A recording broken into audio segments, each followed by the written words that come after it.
They think just because we're little, we can't get angry and cover ourselves in spikes. Or sing to our swords. We'll show them us halflings can do anything the big folk can do. Let's talk D&D Halfling. What character class should you play?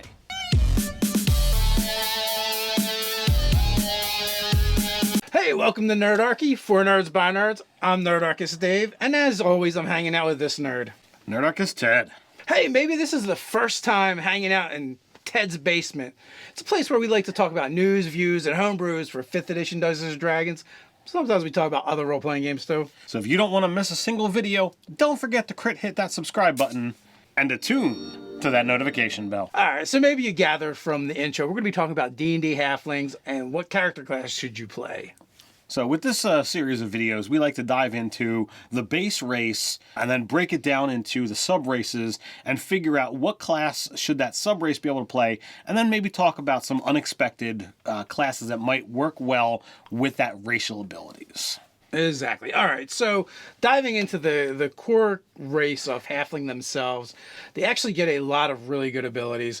They get Dexterity as their +2 stat, which is a really good stat in 5e. They also get the Lucky ability and they get the Brave ability, both of which are really good. So this tells us that as a race, luck tends to favor them because, they get the ability to, reroll ones. So good things tend to happen to halflings. They're brave. They don't get afraid. That is utterly terrifying. That they're like, you know what? Yeah, I'll try that. And they're nimble. They're dexterous. Having a +2 to dex means overall they have a +1 modifier better than any other, average race that's out there. So they're going to be nimble. They're going to be quick. Yeah, that +1 is to hit, to damage, to armor initiative, class. to armor class, to dex saving throw, which is one of the better saving throws. It's really important. And there's a lot of skills that go off of dex as well. There's that too. All right. So before we dive into the subclasses, let's talk about the sponsor for this video. And that's going to be D&D Beyond. It is a great tool set. It is a great website. Highly recommend you look at all of the great stuff that's over there.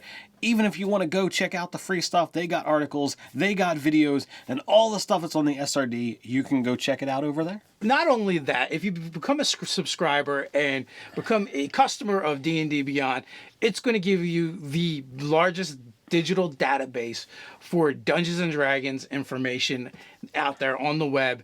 You can, if you get access to all the books as the DM, then all your players have it as well. You can use it to build your campaigns, modify your monsters, create new spells, new magic items, build your characters. There is a plethora of stuff you can do with it. It's awesome. I would highly recommend maybe even going in with your gaming group and getting a subscription so you can all share it.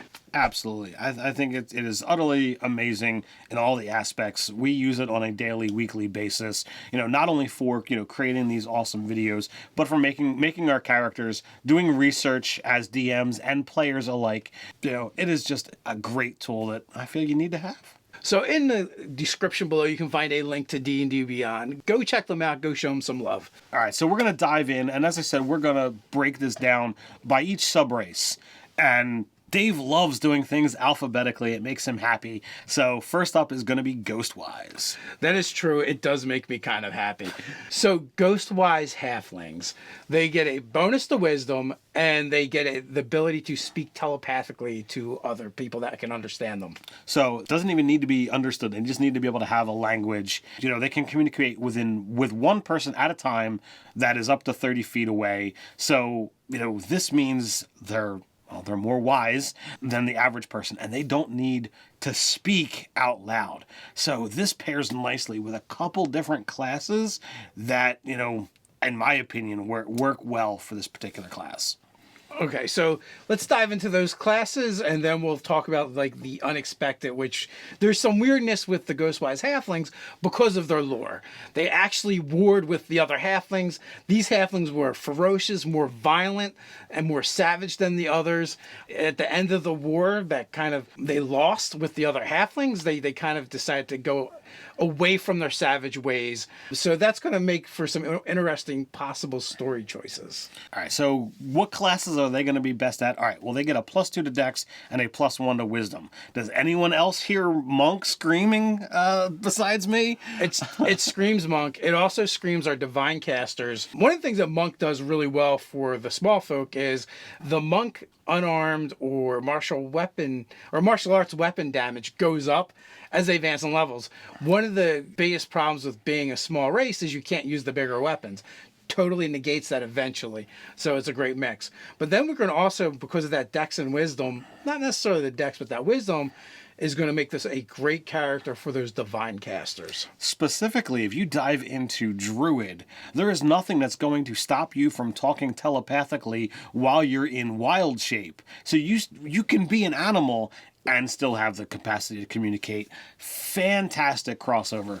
Yeah, this is actually, it negates one of the disadvantages of Druid, which is when you're wild shape, you can't communicate with the rest of the party verbally. Well, now you can do it telepathically, kind of negates that, wipes it away. There's also a couple other classes that the Halfling's going to excel at with that combination. Well, Dex and Wisdom is going to pair nicely with your ranged combatants or your finesse fighters. So if you're going to look at Ranger or Rogue, both of them do kind of favor that Wisdom usage specifically for perception and are going to have that prime stat of Dex for their weapon choices.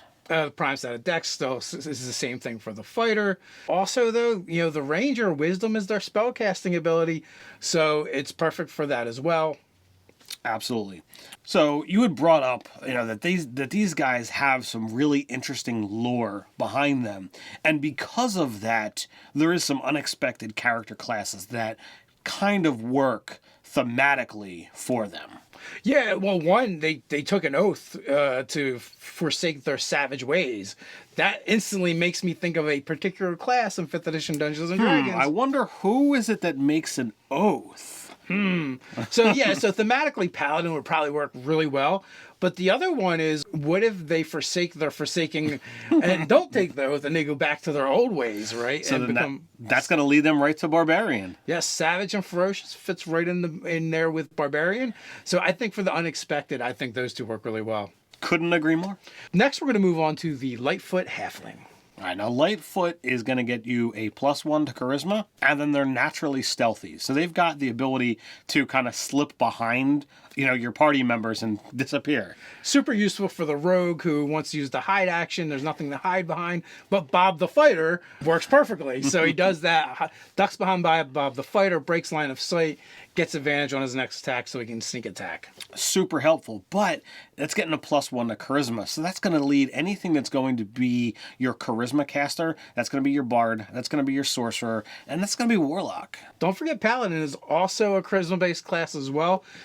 If you want to make the Dexodin, you could do that as well. We have a video on the channel about that somewhere. But then there's also some other options that you're going to have as a Lightfoot Halfling as well. You also have Rogue that's going to pair nicely. And again, you could do any kind of Dex-based fighter. That Charisma, there's definitely some areas where that Charisma is going to come into play as well. There's subclasses of Rogue that play off of Charisma. And there's also features from even the fighter where you use your Charisma as well. Going off of Rogues, that expertise can be, super helpful. So if you decide to make the talky Rogue, it definitely is like, okay, I'm going to take Persuasion, I'm going to take Deception, and dump my expertises in there. I'm going to start off with that 16 Charisma because I put a 15 there. You're going to be right off the bat, super suave and getting away with anything. Now, one of the things we did find with the Halflings is because the Halfling is Dex-based, they're so good at playing so many different character classes out there. That makes it really hard for us to pick that unexpected class for the race. So we're going to wait because Stout has the same problem and we're going to kind of pair them up. All right, so with that, let's dive into Stout and talk about what they're going to get. All right, Stouts are kind of like little dwarves, except for they're Dexy and they get a bonus to Con. They get resistance to poison like the dwarves do as well. So of the wee folk, they're the hardiest. So getting Dex and Constitution, it's kind of a no-brainer to me. That's going to speak highly towards making a Dex-based fighter or any of the other Dex-based classes that might go into melee. That says Ranger. That says, a melee-based rogue as well. Yeah, absolutely. So for all of those, very efficient, could do it. You could do monk, but like during some of our other videos, we explained why a con dex is not a great way to go for the monk build early on. Anyway, later on, if you make it to those levels, you're going to be fine. It still could be fun and thematic. And this is only, talking mechanically. You can play whatever you like. It's just talking about the most efficient. Yeah, if you're going to pick a halfling for a monk, I would go Ghostwise. Even barbarian and paladin to a certain extent, if you're doing dex builds, can kind of work. The halflings really have a lot of choices. It's only when you get into the intelligence-based characters that they really kind of get pigeoned or nudged out of. But we've got some ideas there too. Unexpected for the halflings. We've already talked about them being brave, them being lucky as a base race. So these are things that you could double down on. So first off, that lucky, you could really look into anything that is a dice manipulator. So whether you're playing your bard, whether you're playing the wild magic sorcerer, whether you're playing the diviner, all of these classes have to some degree the way to manipulate dice. And having that, hey, you know what, I'm gonna re-roll ones, that makes them so much better at those things, and it makes them a more fitting thematic choice for those particular character classes. Yeah, at least two of the sorcerer subclasses have some dice manipulation to them. Divine Soul as well as the Wild Mage. Sorcerer, both of those can do it. If you look at the College of Lore Bard with their cutting words even more, these are definitely going to be built onto that dice manipulation. Obviously, Portent from Diviner is awesome.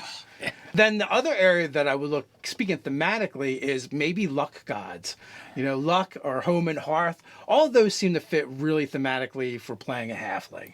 So while they're not getting, minus the Ghostwise, the plus to wisdom, thematically, that cleric choice, just like, hey, you know what? If you're going to be an adventurer anyway, this is someone who could be like, the gods reached out and say, hey, whether it's hearth and home or whether it's luck, these are the kind of gods that they might wind up worshiping.